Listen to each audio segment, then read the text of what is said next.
Hey, salut à toi et bienvenue dans cette nouvelle vidéo dans laquelle on va parler de Nuxe. Alors si tu ne me connais pas, je suis Bérangère, ingénieure chimiste spécialisée en cosmétiques et le but de ma chaîne c'est de vulgariser la science des cosmétiques pour te permettre de trouver des produits efficaces pour toi. Alors dans cette vidéo on va parler de Nuxe, je vais tout te dire, ce que j'achète pas, bref je passe tout en revue, alors ne perdons pas de temps, allons-y, c'est parti. Du coup, dans cette vidéo, je vais passer en revue les produits de la marque Nuxe, vu que c'est une gamme pour laquelle on m'a souvent demandé mon avis. Donc je vais tout te dire, les produits que j'achète, les produits que j'achète surtout pas. Et on va commencer par les gammes anti-âge, vu que généralement c'est ce qui intéresse le plus. Et c'est surtout que Nuxe présente 6 gammes anti-âge, oui, rien que ça, qui sont classées en fonction de l'âge. Tu vas avoir le sérum concentré anti-âge universel pour tout le monde, la crème prodigieuse des 25 ans, la gamme Merveillance Expert pour la quarantaine, la gamme Nuxuriance Ultra pour la cinquantaine, la gamme Nuxuriance Gold pour la soixantaine et pour finir la gamme Nuxcellence qui est pour tout âge. Alors pour être honnête, je ne comprends pas l'intérêt d'avoir toutes ces gammes anti-âge puisque c'est vrai que pour les 25-30 ans, on sera beaucoup plus sur des traitements préventifs, donc sur de la prévention, prévenir le vieillissement cutané, donc se protéger des UV, de la pollution, etc. Mais en ce qui concerne les âges 40, 50, 60, etc., la peau va avoir besoin d'exactement la même chose et donc je ne comprends pas l'intérêt d'avoir toutes ces gammes différenciées en fonction de l'âge. Mais bon, on va regarder ce que Nuxe nous propose à travers toutes ces gammes et on va commencer par le concentré anti-âge universel qui est appelé Super Sérum parce qu'il est destiné à tous les types de peau et à tous les âges et il est présenté à 70 €. Donc si on regarde le brief marketing de ce sérum, on est censé retrouver de l'acide hyaluronique. Alors effectivement, on retrouve dans la liste des ingrédients l'acide hyaluronique sous deux formes différentes, sous sa forme acide hyaluronique et sous la forme de sel d'acide hyaluronique qui est le sodium hyaluronate. Donc c'est une forme plus stable et donc c'est une forme qu'on préfère utiliser en cosmétique. Ensuite, on est censé retrouver, et je cite, des milliers de microbilles d'huile végétale fractionnée. Alors j'adore l'utilisation des huiles végétales le soir, notamment après mon sérum au rétinol ou alors après un sérum aux acides AHA et BHA. Donc j'adore la sensation que ça me fait, j'adore utiliser les huiles végétales qui vont avoir d'éventuels effets antioxydants. Mais attention qu'on soit bien d'accord, le fait que ce soit des microbilles ici c'est uniquement pour un effet sensoriel lors de l'application. Mais ça n'a aucun bénéfice en plus pour la peau. Et enfin le dernier ingrédient qui serait intéressant d'après le brief marketing, c'est le complexe végétal breveté d'Edelweiss. Alors ce complexe il est en fait vendu par la société Sederma qui est une société qui vend des matières premières cosmétiques et d'après du coup ce fournisseur, ce complexe il aurait un effet liftant pour le cou et le visage.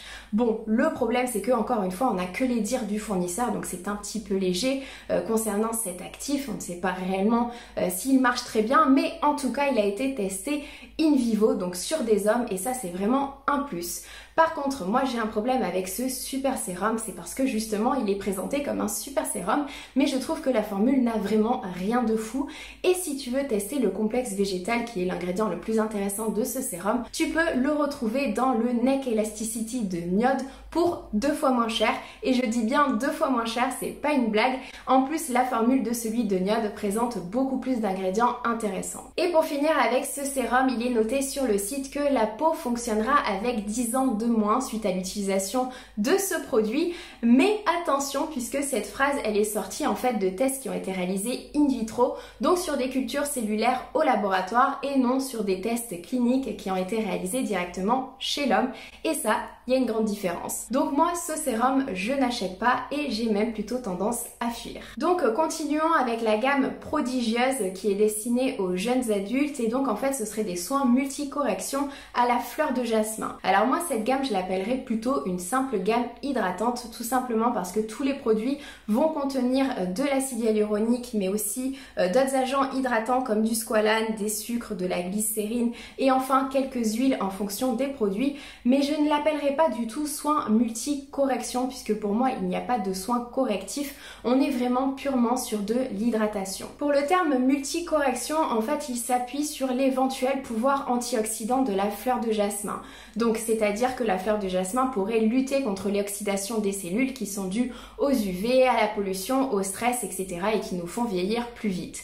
Le problème, c'est que c'est toujours assez compliqué de déterminer si un extrait végétal va avoir un effet antioxydant lorsqu'il va être appliqué topiquement sur la peau, puisque en fait ces extraits végétaux généralement ils montrent des effets antioxydants mais sur des tests in vitro, donc c'est-à-dire sur des cultures cellulaires au laboratoire. Maintenant, quand on les applique dans des cosmétiques directement sur la peau, je ne suis pas sûre qu'ils aient ces effets antioxydants, et encore faudrait-il les mettre au bon pourcentage, puisque là, soyons honnêtes, il n'y a pas beaucoup d'extraits de fleurs de jasmin dans les produits Nuxe. Donc moi je partirais beaucoup plus sur des antioxydants un petit peu plus connus, comme par exemple le thé vert, la caféine, ou alors tout simplement le resveratrol de Caudalie paraît beaucoup plus intéressant comparé aux produits de Nuxe, de cette gamme crème prodigieuse. Donc en résumé, c'est plutôt une gamme que j'appellerais une gamme hydratante, donc du coup certains vont aimer, d'autres n'aimeront pas, ça dépend des préférences de chacun, mais personnellement ce n'est pas une gamme que je recommanderais. Donc du coup passons directement à la gamme Merveillance Expert qui contient cette fois-ci un oléoactif de lisse d'un jour. Alors oléoactif, c'est tout simplement un terme qu'on utilise pour désigner une méthode d'extraction qui permet d'obtenir des extraits végétaux plus stables et donc plus riches en composés antioxydants et donc avec de meilleurs bénéfices pour la peau. D'ailleurs cet actif justement il serait riche en composés flavonoïdes et en caroténoïdes qui sont donc des antioxydants. Le problème c'est qu'il n'y a aucun vendeur, il n'y a aucune donnée sur cet actif, donc on n'a pas beaucoup d'informations, donc c'est un petit peu léger. Et si c'est un antioxydant, moi personnellement je l'aurais beaucoup plus vu dans la gamme pour les jeunes adultes, plutôt en prévention, alors que ici à 40 ans j'attends beaucoup plus un traitement correctif, un traitement pour diminuer les rides qui sont déjà installées. Alors que dans cette gamme on retrouve uniquement le lisse d'un jour qui est couplé avec de l'acide hyaluronique. Alors l'acide hyaluronique va effectivement avoir un effet repulpant et donc il va pouvoir diminuer les fines lignes, mais bon, c'est pas ce que j'appellerais une gamme anti-âge. À 40 ans j'attends quelque chose de beaucoup plus puissant pour diminuer les rides, donc moi personnellement cette gamme j'achète pas. Donc une fois qu'on a 50 ans, on arrive enfin à la gamme Nuxuriance qui contient cette fois-ci, et je cite,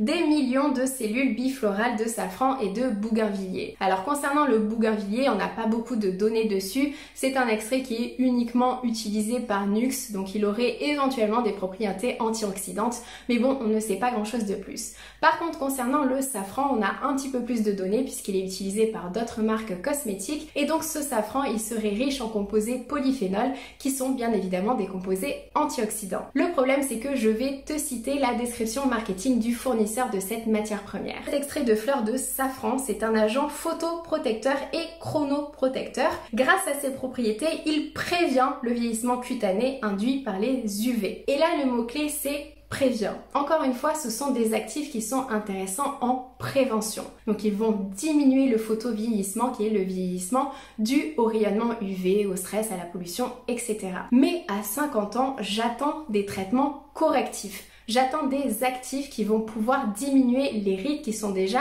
installées, surtout à ce prix-là, personnellement, je suis déçue. Et pour finir, j'ai également trouvé un brevet Nuxe qui mentionne justement une composition cosmétique à base d'extrait de safran. Et donc dans ce brevet, il mentionne l'activité dépigmentante justement de l'extrait de ce safran. Et donc ils l'ont testé in vitro, c'est-à-dire sur des cultures cellulaires au laboratoire et non sur l'homme. Et donc ils l'ont comparé à l'activité de l'acide Koji. Le problème c'est que ok, ils ont obtenu un résultat significatif, mais même in vitro, l'activité de l'extrait de safran reste moins importante que l'activité de l'acide kojique, qui est un ingrédient de base en termes de dépigmentation. Donc moi honnêtement concernant l'efficacité des produits Nuxe, j'ai quand même quelques réserves. Et ensuite on arrive du coup à la gamme Nuxuriance Gold, et donc cette fois-ci cette gamme elle contient toujours les extraits de safran et de bougainvilliers, toujours de l'acide hyaluronique, mais on a en plus un oléoactif de rose de porcelaine.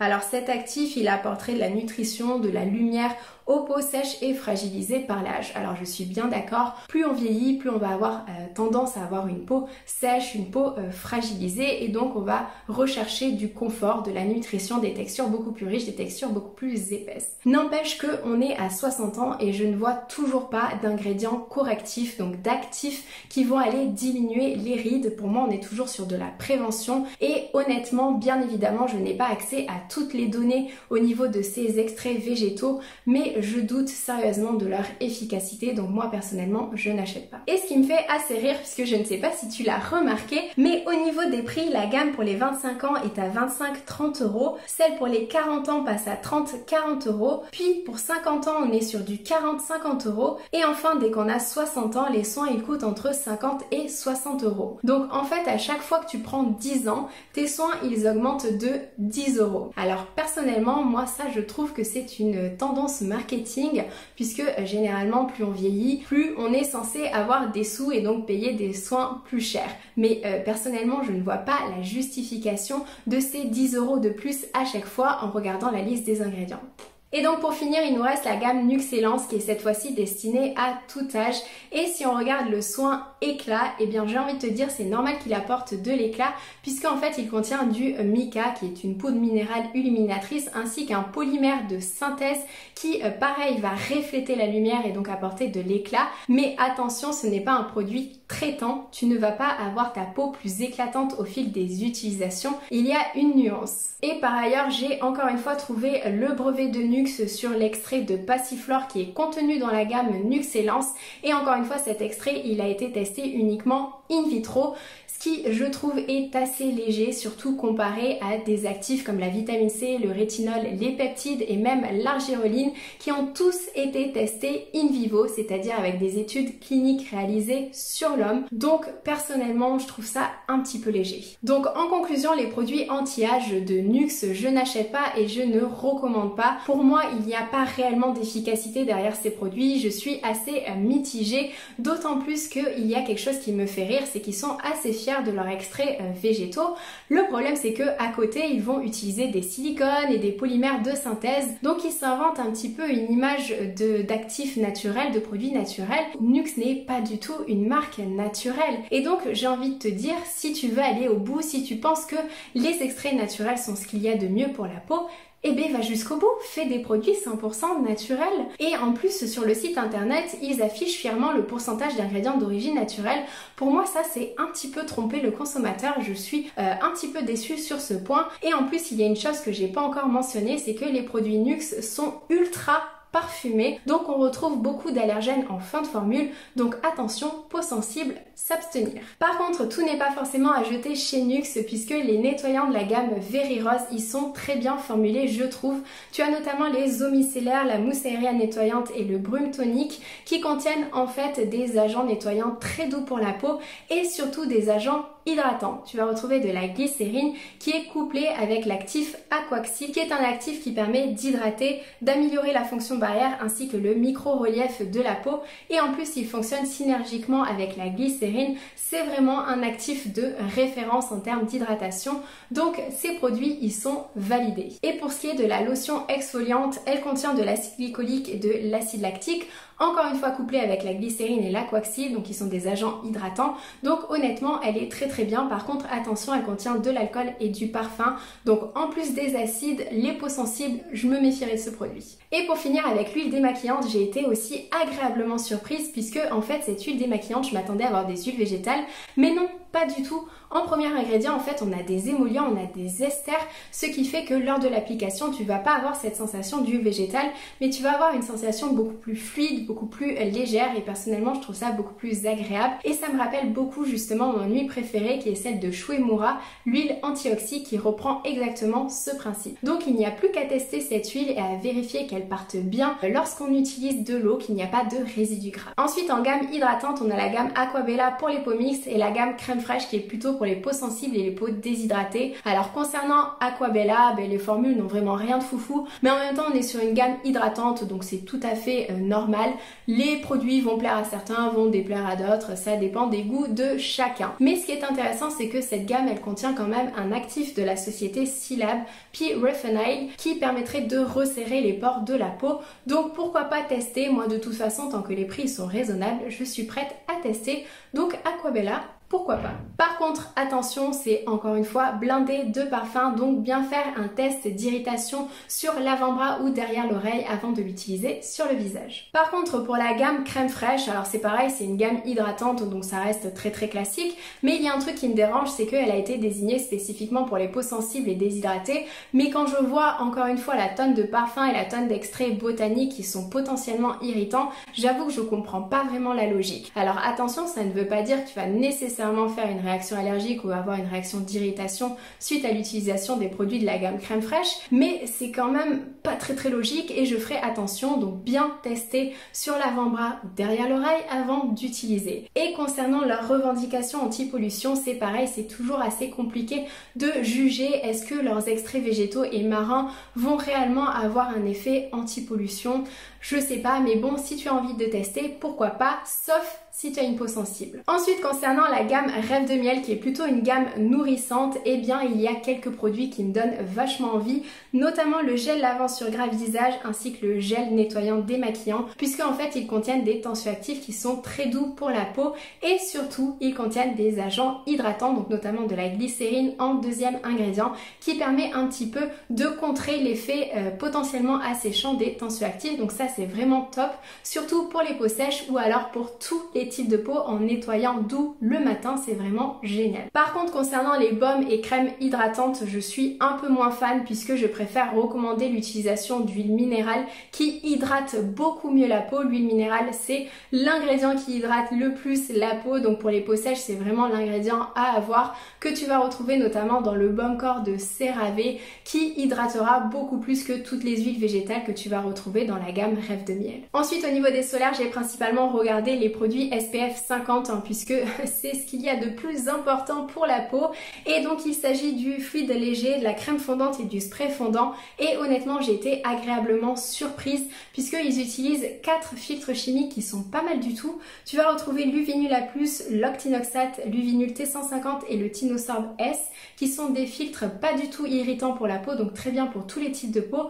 Ils sont stables face aux UV sauf l'Octinoxate, mais bon c'est pas grave, on pardonne, c'est déjà pas mal. En plus, les formules contiennent des agents potentiellement hydratants, des extraits potentiellement antioxydants, donc c'est vraiment pas mal, c'est à tester. Alors je rappelle que si tu veux savoir comment reconnaître les filtres solaires dans la liste des ingrédients cosmétiques, je te rappelle qu'il y a mon guide sur les crèmes solaires qui est à télécharger, tu trouveras le lien de téléchargement en description, et en fait dans ce guide il y a un tableau récapitulatif avec tous les filtres solaires qui sont utilisés et avec mes annotations, s'ils sont stables, s'ils sont irritants, etc. Du coup, les solaires de NYX, c'est à tester. Par contre, attention, ils contiennent encore une fois beaucoup de parfums, donc fais bien un patch test avant de les utiliser sur le visage. Et pour finir, tu as la gamme Homme de NYX. Alors, breaking news, je vais t'apprendre une information de taille. Les produits cosmétiques ne sont pas genrés. C'est-à-dire qu'il n'y a pas de produits cosmétiques pour les femmes et il n'y a pas de produits cosmétiques pour les hommes. Alors, ce qui va changer au niveau des gammes hommes, c'est qu'on va être sur un packaging beaucoup plus sombre,